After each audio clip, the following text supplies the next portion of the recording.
Now, for more on all of what's going on here around Ukraine and Russia, I'm now joined from Nottingham in the UK by Paul Smith. He's an associate professor in French history and politics at the University of Nottingham. Let's start with what's happening here between Putin and Macron. These guys actually used to have somewhat of a decent relationship, right? I mean, Macron was calling Putin. They met in Moscow. Why these tensions now between those two? Well, I think that what we're seeing here is very interesting. Listening to your various reports, is that behind this kind of two blocks idea, there are a series of sub-narratives going on. And you're right that early on after the Russian aggression against Ukraine, Macron was very keen on trying to keep talking to Putin, to keep him in the room, as it were, to keep that dialogue open. But Macron has moved away from that with Putin's responses, and it's not just France, of course, within either NATO or particularly within the EU that is talking about accession talks or pre-talks about accession for Ukraine, but that's also coming from other areas. But in particular, you're right that Moscow and Paris are in a difficult situation. This is actually part of a global picture.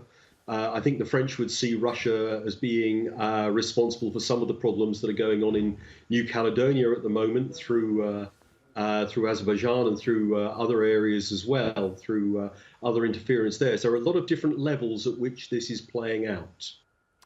But also on a personal level, between Macron and Vladimir Putin, I mean, they've called each other, they've met.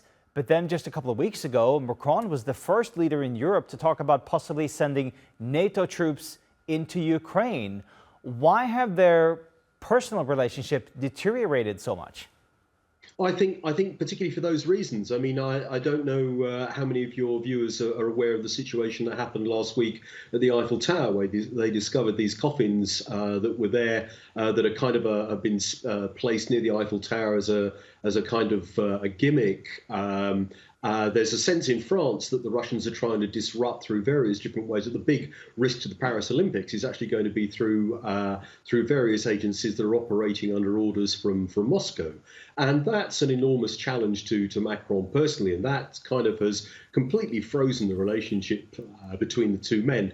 But Macron it's not just France that's now moving in this direction. You talk about troops on the ground. I mean, France and Germany have both agreed to start setting up in Ukraine factories that can service the French Caesar self-propelled howitzer gun. So this is more than just the French. It's just that France is kind of the most prominent member within Europe that is being focused on. But this is actually a Europe-wide thing. But I think that there is a great deal to be looked at when we look at the situation with regard to the Paris Olympics and what Macron feels is coming out of Russia that's going to undermine those. Paul, you're an associate professor of French history and politics. Of course, the Second World War is a major part of French and European history. Yesterday, we saw these D-Day celebrations in Normandy, in northern France. Russia was not invited to take part in these celebrations. Just give us a sense of how tense relations are now between the European continent, the US, and what's happening in Russia. Well, I don't think we can underestimate them at all. I think they are incredibly tense, and I think that there's more and more of a realization that we're moving towards at least a Cold War, and in Ukraine it's a very hot war. This is a real European conflict. And one of the things that was being stressed in the French media yesterday was that ceremonies commemorating D-Day used to be not just about the invasion and the fight against Nazism, but also the reconciliation of Europe on which the EU is built. And that notion of reconciliation and the idea that war should never happen again is really profound. And yet Russia under Putin, from the European perspective, seem to become willing to tear that up over what's happening in Ukraine. And so the commemoration becomes more than just something to do with the D-Day landings. It's also about Europe since 1945. And that's really where the tension lies. But it is also this very profound sense, at least among some in Europe, not perhaps in the far right in France, but certainly within France, that there is that we may well be on the edge of something.